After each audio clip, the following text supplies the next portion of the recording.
Hello dear students, welcome to the smart lab of English. Myself Ankit Shrivastava. तो बात करेंगे आज हम लोग क्लास 9 के पोएट्री का चैप्टर 1। चैप्टर का नाम है द रोड नॉट टेकन। किसके बारे में डिस्कस करेंगे? The road not taken. The road, वह रोड नॉट टेकन जो नहीं लिया गया। क्लियर है ना? इस पाठ को लिखा है रॉबर्ट फ्रोस्ट ने। किसने लिखा है बेटा? रॉबर्ट फ्रोस्ट ने लिखा है, जिनका जन्म 26 मार्च 1874 में हुआ था। इस पाठ को लिखा है रॉबर्ट फ्रोस्ट ने। रॉबर्ट फ्रोस्ट का जन्म 26 मार्च 1874 में सैन फ्रांसिस्को में हुआ था। ये अपनी पिता के मृत्यु के बाद अपनी मां और बहन के साथ लॉरेंस मैसाचुसेट में आके बस गए।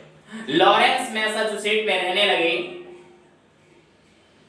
और जब ये कक्षा 10 में थे तो उन्हें पोएट्री लिखने और पढ़ने में बहुत रुचि थी और अपनी पढ़ाई के बाद इन्होंने ऑक्यूपेशंस यानी कि व्यवसाय यानी कि कार्यों की कतार लगा दी। यानी बहुत सारे व्यवसाय किए, एक के बाद व्यवसाय किए। इन्होंने टीचर पद पर भी काम किया, कोबलर पद पर भी काम किया, मोची, और प्रकाशन एडिटर पद पर भी काम किया। इनकी पहली पोयम जो है माय बटरफ्लाई 8 नवंबर 1894 में न्यूयॉर्क में द इंडिपेंडेंट न्यूज़पेपर में प्रकाशित हुई। इनकी जो पहली पोयम है, जो पहली कविता है, 8 नवंबर 1894 में द इंडिपेंडेंट न्यूज़पेपर में प्रकाशित हुई। कहां पे? न्यूयॉर्क में। क्लियर चला है ना? तो जो इनका अधिकांश ज्यादा जो जीवन व्यतीत हुआ और पढ़ाई लिखाई जो उन्होंने किया वो मैसाचुसेट और वर्मोंट में किया। वर्मोंट और मैसाचुसेट्स में इन्होंने पढ़ाई अध्ययन किया, सेल्फ स्टडी की, और वहां काफी दिन तक रहे। इनकी मृत्यु 29 जनवरी 1963 में हुई। इनकी मृत्यु कब हुई बेटा? 29 जनवरी 1963 में हुई। तो हम लोगों ने अबाउट द ऑथर के बारे में तो देख लिया है, अबाउट द पोएट के बारे में देख लिया। कवि कौन है एक बार फिर से रिपीट कर लेते हैं थोड़ा सा। पाठ का नाम है द रोड नॉट टेकन, वह रोड, वह सड़क जो नहीं लिया गया। इस पाठ को लिखा है रॉबर्ट फ्रोस्ट ने, जिनका जन्म 26 मार्च 1874 में सैन फ्रांसिस्को में हुआ। ये अपने पिता की मृत्यु के बाद अपनी मां और बहन के साथ लॉरेंस मैसाचुसेट में आकर बस गए और जब ये कक्षा 10 में थे तो इन्हें कविता लिखने और पढ़ने में बहुत रुचि थी। अपनी पढ़ाई के बाद इन्होंने एक के बाद एक कार्य किया। इन्होंने टीचर पद पे भी काम किया, कोबलर पद पे भी काम किया, एडिटर पद पे भी काम किया। और इनकी पहली कविता माय बटरफ्लाई 8 नवंबर 1894 में न्यूयॉर्क में, न्यूज़पेपर का नाम है द इंडिपेंडेंट न्यूज़पेपर, उसमें प्रकाशित हुई। इनका जो अधिकांश जीवन व्यतीत हुआ, जो इन्होंने शिक्षा ग्रहण की, वो मैसाचुसेट्स और वर्मोंट में ग्रहण की। इनकी मृत्यु 29 जनवरी 1963 में हुई। क्लियर है ना? अबाउट द पोएट के बारे में तो हमने देख लिया। डियर स्टूडेंट्स, बात करेंगे अबाउट द लेसन। ये जो लेसन है, ये जो पाठ है, इसमें हम लोग क्या पढ़ना चाह रहे हैं, कवि हमें इस पाठ में क्या सिखाना चाह रहा है। ये जो पोयम लिखी है कवि ने, इस पोयम में कवि हमें क्या बताने की कोशिश कर रहा है, कवि हमें कौन सा इंपॉर्टेंट मैसेज देना चाहता है, अब इसके बारे में देख लेते हैं। ठीक है? तो डियर स्टूडेंट्स, थोड़ा सा देख लें इंट्रोडक्शन कि इन द पोयम, इस कविता में the road not taken, the road not taken कविता में द रोड, जो रोड है वो सिंबलाइज, प्रतीक है, dear students, the road not taken कविता में जो द रोड है, द रोड किसका प्रतीक है? आवर लाइफ, हमारे जीवन का प्रतीक है। जिस कहते हैं नहीं, गलत डायरेक्शन में मत जाओ, गलत जीवन में मत जाओ, गलत लाइफ में मत जाओ। जो ये रोड है ना, रोड ये हमारे जीवन को सिंबलाइज कर रही है। द रोड नॉट टेकन कविता में रोड हमारे जीवन का प्रतीक है। Dear students, the poet says that the path that we do not choose in our life is the road not taken. The poet says, कवि कहता है that कि the path, वह रास्ता, that माने जो, we माने हमने, we माने हम, do not choose नहीं चुनते हैं, in our life माने होता है अपने जीवन में, is माने है the road not taken. Dear students, कवि कह रहा है वह रोड, वह पथ, वह रास्ता जो आप अपने जीवन में नहीं चुनते हैं, उस रास्ते का चुनाव जो आप अपने जीवन में, वह रास्ता, वह सड़क जो आप अपने जीवन में नहीं चुनते हैं, वही द रोड नॉट टेकन है। वही क्या है बेटा?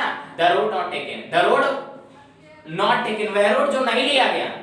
यानी कि जो आप अपने जीवन में, आप अपने जीवन में जिस रास्ते को नहीं चुनते हैं, वही द रोड नॉट टेकन है। डियर स्टूडेंट्स, लिखा हुआ है कि he describes his feelings about the choice that he left in the part. कवि बताता है कि he describes, बताता है his feelings, अपनी भावनाओं के बारे में बताता है। about माने बारे में, the choice माने होता है चुनाव। यहाँ पे कवि अपने चुनाव के बारे में बताता है, चुनाव के लिए जो फीलिंग है, चुनाव करने के लिए, चुनने के लिए। यहाँ पे कवि इस पोयम में, इस पाठ में कवि हमें अपने चुनाव के बारे में बताता है और कह रहा है दैट कि he had left in the part, जिसको उसने छोड़ दिया था पार्ट में। यहाँ पे कवि हमें अपनी चॉइस के बारे में बताता है, अपनी चॉइस के लिए जो फीलिंग्स है उसके बारे में बताता है, जो उसने क्या कर दिया है? लेफ्ट कर दिया है। डियर स्टूडेंट्स, आगे लिखा हुआ है कि the path which we have chosen, कवि कह रहा है कि द path, वह रास्ता, which माने जो कि we have chosen, हमने चुना है, वह रास्ता जिसका हम चुनाव करते हैं, डिसाइड्स आवर फ्यूचर। यही इंपॉर्टेंट लाइन है, यही कवि हमें मैसेज देना चाहता है। कवि कह रहा है कि हम अपनी लाइफ में, हम अपने जीवन में जिस रास्ते का चुनाव करते हैं, जिस पथ का चुनाव करते हैं, डिसाइड्स आवर फ्यूचर, वो हमारे भविष्य को डिसाइड्स करता है, निर्धारित करता है। हम अपने जीवन में जिस भी पथ का चुनाव करते हैं, वो हमारे भविष्य को निर्धारित करता है। आवर डेस्टिनेशन, हमारे लक्ष्य को निर्धारित करता है, हमारे गोल को निर्धारित करता है। डियर स्टूडेंट्स, हम अपने जीवन में जो भी रास्ता चुनते हैं, वो रास्ता अच्छा हो या खराब हो, वही हमारे भविष्य को निर्धारित करता है, वही हमारे लक्ष्य को निर्धारित करता है। आगे लिखा है the important message that the poet wants to give is that the choice that we make has an impact on our future if we make a wrong choice। कवि कह रहा कि the important message, महत्वपूर्ण संदेश that the poet wants to give, यानी कवि हमें यह महत्वपूर्ण मैसेज देना चाहता है।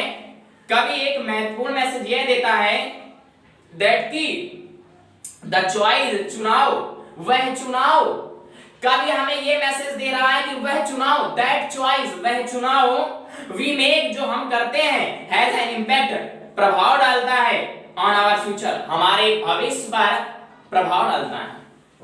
कवि कह रहा है, यहाँ पे पोइट कह रहा है कि डियर स्टूडेंट्स, हम अपने जीवन में जो भी चुनाव करते हैं, जो भी रास्ता चुनते हैं, वो हमारे भविष्य पर क्या करता है? प्रभाव डालता है। And if we make a wrong choice, यदि हम गलत चुनाव करते हैं, गलत रास्ते को चुनते हैं, गलत पथ को चुनते हैं, तो we regret it but can not go back on it. तो वी माने हम, रिग्रेट माने पछतावा करते हैं, इट माने इसके बारे में, बट लेकिन can not go back on it, यदि हम, डियर स्टूडेंट्स, कवि यहाँ पे कह रहा है कि यदि हम अपने जीवन में गलत पथ का चुनाव करते हैं तो हम भविष्य में इस पर पछतावा करते हैं, लेकिन हम अपने इस पर वापस नहीं जा सकते कि हमने गलत रास्ता चुन लिया है, हमने अपने भविष्य में पछतावा किया, अब हम दोबारा उस रास्ते पे आ जाएं। नहीं, ऐसा संभव नहीं है। आगे कह रहा है कि so we must be wise while making choices. So इसलिए वी मस्ट बी, हमें अवश्य बी माने होना चाहिए, वाइज माने बुद्धिमान, व्हाइल मेकिंग चॉइसेस, व्हाइल माने के दौरान, मेकिंग चॉइसेस जब हम चुनाव कर रहे हों। यहाँ पे कवि हमें कह रहा है कि जब हम चुनाव कर रहे हों, जब हम अपने लाइफ में किसी भी रोड को चुन रहे हों, तो हमें बी वाइज होना चाहिए, यानी बुद्धिमान होना चाहिए। तो डियर स्टूडेंट्स, यहाँ पे कवि हमें ये बताना चाह रहा है कि हमें अपने जीवन में, हमें अपनी लाइफ में सही रास्ते का चुनाव करना चाहिए, क्योंकि यदि हम अपने जीवन में गलत रास्ते को चुनाव करते हैं तो हमें अपने जीवन के फ्यूचर में पछताना पड़ता है। और यदि हम गलत चुनाव करेंगे तो हमारे लाइफ जो है वो गलत डायरेक्शन में जाएगी। तो इसलिए हमें चुनाव करते समय बुद्धिमान होना चाहिए और बुद्धिमानी पूर्वक अपने जीवन के डायरेक्शन को चुनना चाहिए। यानी कि हम अपने जीवन में जिस भी पथ का चुनाव करते हैं वो हमारे भविष्य को निर्धारित करता है और हमारे भविष्य पर प्रभाव डालता है। यदि हम गलत रास्ते का चुनाव करेंगे तो हमारा जो लाइफ है, हमारा भविष्य है, वो गलत डायरेक्शन पर जाएगा। यदि हम अच्छे रास्ते का चुनाव करेंगे तो हमारी जो लाइफ है वो सही डायरेक्शन पे जाएगी। तो इसमें बेटा जो कवि है वो चुनाव के बारे में, चॉइस के बारे में बता रहा है। तो स्टार्ट करते हैं स्टैंजा बाय स्टैंजा, रीड करते हैं और आप अपनी बुक में देखें, ठीक है। तो फर्स्ट स्टैंजा है, लिखा हुआ है कि two roads डाइवर्ज्ड in a yellow would. Two roads डाइवर्ज्ड in a yellow would, यानी कि डियर स्टूडेंट्स, कवि यहाँ पे ये कह रहा है कि टू रोड्स हम आपको बता चुके हैं, सिंबलाइज है किसका, आवर लाइफ, यानी जीवन का, ठीक है। यानी टू रोड्स डाइवर्ज, दो रोडें डाइवर्ज होती हैं, बढ़ती हैं इन अ येलो वुड। येलो वुड मतलब पतझड़ वाला जंगल, पतझड़ के समय जंगल में। यानी कवि कह रहा है कि पतझड़ के समय जंगल में दो रोड अलग अलग डायरेक्शन में, अलग अलग दिशाओं में बटी हुई हैं। और कह रहा है कि एंड सॉरी, और कह रहा है कि एंड सॉरी, और दुख है कि I could not travel both, और दुख इस चीज का है कि मैं दोनों रास्ते पर यात्रा नहीं कर सकता था। कवि कह रहा है कि पतझड़ के समय एक जंगल में दो रास्ताएं डाइवर्ज होती हैं, अलग अलग दिशाओं में बढ़ती हैं, और दुख इस चीज का है कि मैं दोनों रास्ते पर यात्रा नहीं कर सकता, क्योंकि अकेला यात्री है, दोनों रास्तों पे कैसे यात्रा कर लेगा। और कह रहा है कि एंड बी वन ट्रेवलर, और बी वन ट्रेवलर, अकेला यात्री हूं, अकेला यात्री था। और लॉन्ग माने लंबे समय तक, आई स्टूड माने मैं खड़ा रहा, लंबे समय तक मैं खड़ा रहा और विचार और विमर्श करता रहा। और कह रहा है कि एंड लुक्ड डाउन वन, और एक पर मैंने अपनी निगाहों को फेंका और एक पर मैंने अपनी नजर डाली, और एज फार एज, जहां तक आई कुड, जहां तक मैं देख सकता था, टू वेयर, वहां तक मैंने देखा। कह रहा है एक पर मैंने अपनी निगाहों को डाला और मैं जहां तक देख सकता था वहां तक देखा। It bent in the undergrowth, it माने बेंट माने झुकी हुई थी या छिपी हुई थी, इन द अंडरग्रोथ माने होता है पेड़ पौधों की झाड़ियां, झुरमुट बोले, पेड़ पौधे के झुरमुट में या पेड़ पौधों के आड़ में छुपी हुई थी। कवि कह रहा है कि पतझड़ के समय एक जंगल में दो रोड अलग अलग डायरेक्शन में जाते हैं, और दुख इस चीज का है कि मैं दोनों रास्तों पर यात्रा नहीं कर सकता था, क्योंकि मैं अकेला यात्री था। और कह रहा कि मैं थोड़ी देर तक खड़ा रहा और विचार और विमर्श करता रहा, तो मैं अपनी निगाहों को एक सड़क पर फेंका और देखा कि वो आगे जाके पेड़ पौधे के झुरमुट में क्या हो जाती है, छिप जाती है। शाब्दिक अर्थ तो आ गया बेटा हमें। अब कवि हमें क्या बताना चाह रहा है ये देख लेते हैं। यानी हमारा अब यहाँ पे रोड्स को जीवन बता दिया है।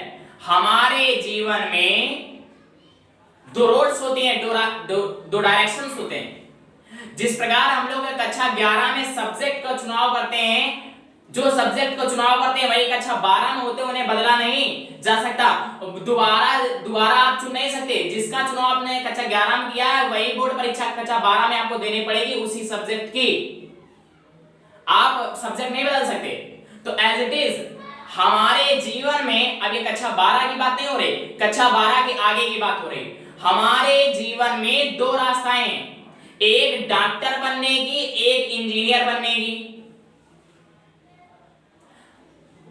अब हम दोनों, दुख इस चीज का है कि बेटा दोनों रास्ते पर आप नहीं चल सकते। डॉक्टर और इंजीनियर दोनों रास्ते को आप लेके नहीं चल सकते। आपको एक पथ का चुनाव करना पड़ेगा, एक रास्ते को आपको चुनना पड़ेगा। क्यों? क्योंकि कवि कह रहा आप एक अकेले हो, आप दोनों रास्ते पर यात्रा नहीं कर सकते, दोनों पे चल नहीं सकते। डॉक्टर और इंजीनियर दोनों रास्ते पे नहीं चल सकते। वही कह रहा कि थोड़ी देर तक खड़ा रहा और विचार विमर्श करता रहा। तो आप दोनों रास्ते पर यात्रा नहीं कर सकते। आप थोड़ी देर तक शांति के साथ बैठे मनन करें, मंत्रमुग्ध हों और विचार और विमर्श करें कि आपके लिए बेस्ट पथ कौन सा है। तो वही है कि उसने एक रास्ते पर निगाहों को फेंका और देखा कि वो आगे जाके पेड़ पौधे के झुंड में छुप जाती है। तो उसने कवि कहता है कि मैंने एक पथ का चुनाव किया और उसके बारे में विचार और विमर्श किया, सोचा कि आगे क्या होना चाहिए। तो उसने भविष्य के बारे में सोचा, फ्यूचर में सोचा, तो जितना वो सोच सकता था, as far as I could, जहां तक वो मैं देख सकता था। यानी कवि ने अपने उस रास्ते के बारे में, जिस रास्ते को उसने चुना उसके बारे में जहां तक वो सोच सकता था वहां तक सोचा। लेकिन आगे झाड़ी यानी कि ज्यादा फ्यूचर के बारे में भी आप नहीं सोच सकते हो। सोच सकते हो, एक लिमिट तक सोच सकते हो, ज्यादा भविष्य के, अपने भविष्य में यानी अपने फ्यूचर के बारे में ज्यादा नहीं सोच सकते हो। तो आगे वो नहीं सोच सका। क्लियर है ना? आगे चलते हैं। आगे लिखा कि then it took the other just as fair। then माने तब, took माने लिया, the other माने दूसरे रास्ते को। तब उसने एक रास्ते को क्या कर लिया? ले लिया। जस्ट एज फेयर वो भी उतनी ही उचित थी, उपयुक्त थी जितनी पहले वाली थी। जिस रास्ते को उसने लिया मतलब दोनों रास्ता कुल मिला के इक्वल थी, सेम थी, उचित थी। और कह रहा है कि and having perhaps the better claim, and having perhaps शायद द बेटर क्लेम, शायद थोड़ी ज्यादा उचित थी उससे, शायद ज्यादा उचित थी। अब उचित क्यों थी ये समझ लो। कह रहा है कि because it was grassy and wanted wear. Because माने क्योंकि इट वाज ग्रेसी, ये घासीली थी, एंड वांटेड वियर मतलब कम लोग चले थे इस पे। घासीली मतलब घासीली घास थी यानी कम लोग कम यूज में आई थी। भाई घास में चले होते तो घास कुचल जाती, तो घासीली थी और कम लोग चले हुए थे, इसलिए वो ज्यादा बेटर क्लेम थी, ज्यादा अच्छी थी। और कह रहा है द यद्यपि एज फॉर से संबंध है, मतलब जहां तक संबंध है उन रास्तों का, that the passing there, passing माने गुजरना, देयर माने वहां से, हैड वॉर्न माने उपयोग की गई, देम माने होता उनको, उन रास्तों को, रियली अबाउट द सेम। यानी कह रहा है यद्यपि वो जो दोनों रास्ताएं हैं उन दोनों रास्ताओं को समान रूप से उपयोग किया गया था। यानी कि समान लोगों के द्वारा यूज की गई थी दोनों रास्ताएं। जितने पहले वाले रास्ता पे आए थे उतने दूसरी वाले रास्ता पे भी लोग गुजरे थे। यानी दोनों रास्ताओं का समान रूप से उपयोग किया गया था। शाब्दिक अर्थ आ गया ना? तो बेटा यहाँ पे अब कवि हमें बताना ये चाह रहा है, कवि कह रहा है कि मैंने एक पथ को चुना, दोनों पथ उचित थे, मैंने एक पथ को चुना जो ज्यादा उचित था यानी ज्यादा सही था। यानी कवि कह रहा है कि जिस पथ को मैंने चुना उस पथ पर कम लोग आए हुए थे, कम उपयोग किया गया था, इसलिए वो रास्ता ज्यादा उचित था। और कह रहा है कि उपयोग दोनों रास्ते थे, दोनों रास्तों का उपयोग यूज समान रूप से किया गया था। बराबर लोग आए थे दोनों रास्तों पर। क्लियर है ना यहां तक? ठीक। और आगे लिखा है कि and both that morning equally lay. ठीक है, हाँ, तो आगे लिखा है कि and both that morning equally lay. And माने और, बोथ माने दोनों ही, दैट मॉर्निंग माने होता है उस सुबह, इक्वली माने होता है समान रूप से, ले माने ढकी हुई थी। यानी कवि कह रहा है यहाँ पे कि वो दोनों रोड उस सुबह समान रूप से पत्तियों से क्या थी? ढकी हुई थी। आगे लिखा कि in leaves no step had trodden black. पत्तियों में कोई भी कदम नहीं पड़ा था जो उसे ट्रोडन माने कुचल करके ब्लैक काला कर देता। कह रहा है कि उस सुबह वो सड़क, जो दोनों पद थे वो पत्तियों से ढके हुए थे और पत्तियों में कोई भी कदम नहीं पड़ा था जो उन पत्तियों को कुचल करके क्या कर देता? काला कर देता। और कह रहा है कि ओह I kept the first for another day। और कह रहा है कि I kept, मैं यात्रा करूंगा या मैं रखूंगा, the first माने पहले पर, for another day, मैं पहले वाले रास्ते पर किसी अन्य दिन यात्रा करूंगा और कभी यात्रा करूंगा। yet knowing माने जानते हुए कि how way leads on to, कि एक रास्ता दूसरे रास्ते पर कैसे मिल जाता है, ये जानते हुए भी कभी कह रहा है कि मैं पहले वाले रास्ते पर अन्य दिन यात्रा करूंगा। और कह रहा है कि आई डाउटेड, मैं संदेह में था, मैं कंफ्यूज था, मैं असमंजस था कि if I should ever come back, क्या मैं कभी उस रास्ते पर वापस आ पाऊंगा, क्या मैं कभी उस रास्ते पर यात्रा करने के लिए वापस आ पाऊंगा। कभी यहां पे क्लियर है शाब्दिक? अब समझ लेते, बताना क्या चाह रहा है। कभी यहां पे ये कह रहा है कि उस सुबह वो जो दोनों रास्ते थे पत्तियों से ढके हुए थे और उन पर किसी ने भी चलकर उन पत्तियों को कुचलकर काला नहीं किया था।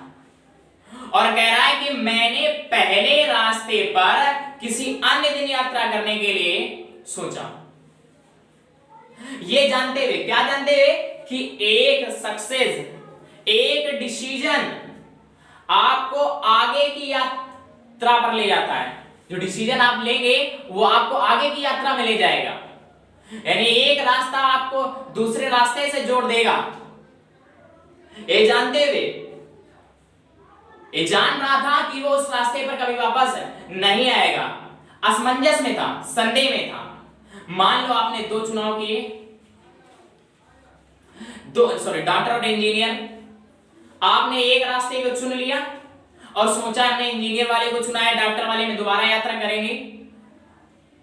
जानते हुए, जान रहे हो कि इंजीनियर वाले को चुना है वो हमें और भविष्य में आगे ले जाएगा, जान रहे हो, लेकिन फिर भी संदेह में है कि मैं उस रास्ते पर क्या करूंगा, संदेह में, असमंजस में कि क्या मैं कभी उस रास्ते पर यात्रा कर पाऊंगा। नहीं बेटा, जिस रास्ते पर आप चल रहे हैं उसी पे आप भविष्य में यात्रा करते रहेंगे, उसी पे आप सक्सेस होते रहेंगे। लेकिन अगर आप उससे सोचे कि उससे छोड़ के हम दूसरे वाले डॉक्टर वाले पद पे आएंगे, तो नहीं बेटा, 10 15 20 साल उसमें आप लॉस कर चुके हो, 10 साल लॉस करके दोबारा वापस आ रहे हो, यानी कि दोबारा आप उस रोड पे कभी यात्रा नहीं कर पाएंगे। और आगे लिखा हुआ है कि I shall be telling this with a Sai.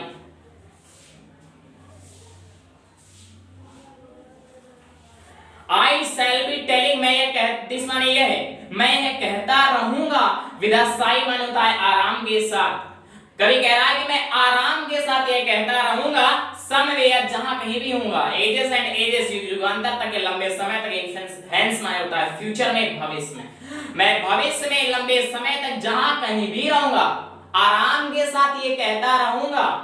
क्या कहता रहूंगा कि two roads diverge in a wood, एक जंगल में दो रोड अलग अलग दिशा में बटी हुई थी। एक जंगल था, उसमें दो रोड अलग अलग दिशा में बटी हुई थी। I took the one less travelled, मैंने उस रास्ते को लिया जिसमें लेस, कम यात्री चले थे।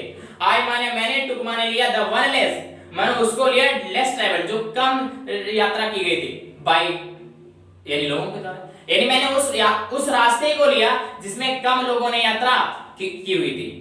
And that has made all the different, and that has made, जिसने मेड कर दिया, बना दिया, ऑल द डिफरेंस, जिसने मेरे जीवन को बदल दिया, मेरे जीवन में भारी परिवर्तन लाया।